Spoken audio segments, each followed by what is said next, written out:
Welcome to Ronna's Ride. It's No Ordinary Life with Ronna. And Kelly. And we're going to have a for real fireside chat tonight because we are in the Yukon and so far so good. No burning bands here, but we're enjoying a fire and thought we'd talk to you about week number 2 and how it went. So we ended off last time with Toad River in BC. And then we made our way up to the Liard Hot Springs. Oh, that was fantastic. It's a wonderful place, magical, kind of spiritual. These really warm waters in the middle of the forest. Very natural setting. Yeah. They haven't, yes, they've obviously got change rooms. Yes, they've got, a retaining wall and steps down into it. They've made it so that you can get in there safely. But they've also got 2 sections. The upper section where it's incredibly hot. And then they got the lower section. Why don't you talk about that lower section? Yeah, so it's all really, they've kept the natural greenery all around, and you can actually explore further into the hot springs, going under logs and towards a little waterfall at the end. It's just really beautiful. So you have the option of both, and it was lovely. It was much more than I expected, and it was so nice. It had been cold and rainy, and we were able to go and just have a wonderful dip in the hot water. And it was seriously hot. At one point, you really couldn't move any closer into the spring because it was so hot. The closer you got, yeah, man, the hotter it got. Yep, you come out of there with some red skin. Yeah. It was good. So while we were camping, we went twice. We went the evening we arrived, and then the next morning we went again. And it was again cold, rainy, but you got there and there was a mist over so neat. There was a mist over the water, and not a lot of people there. Even the night before, even though there was a fair amount of people, there was still lots of space where you could just be on your own there. Mm-hmm. And that can't speak highly enough of that place to go and just soak. It was just the best. And there's also some really nice trails there. So taking you up, they call it the Hanging Gardens. So it's a whole bunch of vegetation that couldn't exist in the area if it wasn't for the hot springs. So that was really neat. And reading, of course, about the Indigenous perspective on the area and how important it was for Indigenous people having that warm water and what it represented to them as well. That was really neat to learn about. And then the next morning we woke up to bison outside our camper, just in the campground, walking around. So we've had some great encounters with bison on this trip, just right up close, just doing their own thing and minding their own business and don't get in their way. And that was really cool. There was one bison that was grazing right beside this camper that was beside us, and we're still meeting a lot of people from all over the US and Canada, a lot of... And the world. Yes, England, Australia, you name it, we're meeting people. And all come to Canada to see these amazing places and do these amazing things. So then from Liard Hot Springs, we carried on to Watson Lake, to the Signpost Forest, which was 2 acres. Yeah, 2 acres of signposts, this place. I encourage you to look it up if you've never seen it.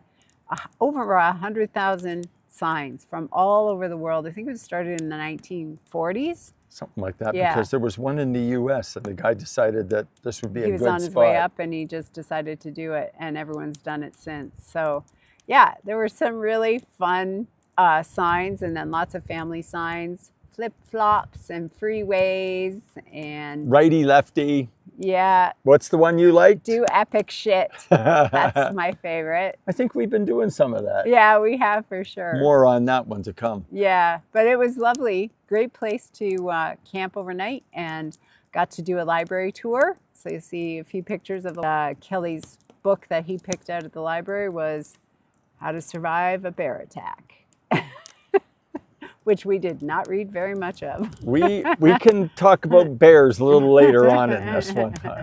Yeah. Not that we've had any. We haven't had any bear encounters. No. It's all good, all good. And then from Watson Lake, we carried on to Teslin. Teslin. Yeah, which was one of the places that my parents really liked on their way up to Whitehorse. If you saw our first video, you saw the photograph of me with my dad at Dawson Creek. And yeah, for some reason, Teslin Lake was significant to them. And they've talked about it over the years on their way up. But we really enjoyed The museum that was there. George Johnson Yeah. Museum. That was amazing. Look up George Johnson. That was a man unto himself. And what he accomplished in his lifetime, despite everything else, was exceptional. Absolutely exceptional. He was the first man in the Yukon to have a automobile. Yep. Brought it up by boat to Teslin. By barge. By barge to Teslin. Teslin. Painted it white. Yep. Because when he was going on the ice road, the animals could see his black car. So he painted it white so that he was more camouflaged with the snow and the ice. Yeah. You know, forward thinking. You know, why have a sled dog when you can drive a car? Yeah. You know? It was quite something. So the history of Teslin is really quite something, and the indigenous people there. So that was cool. 450 people. Yeah. Plus or minus small a few. Community. And then from Teslin, we carried on to Whitehorse. So Whitehorse, we were there for 4 days.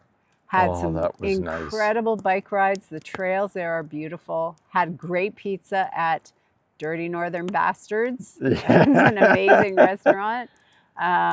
Some great coffees and bakeries there. I toned it down on the sweet goods. Yes, I toned it down. Yes, we got some comments about that. So we're, Yep. I gotta do better. And I have. Yeah. So that was really good. And it was also an opportunity to do some of the repairs we needed to do, to get some of the supplies we needed at larger locations. So they have a great Canadian Tire and big superstore. And so there were just a few things that we needed to do to continue on our trip. And, but yeah, Whitehorse was really thriving downtown. Yeah. Restaurants, sports and stores. you had been there in...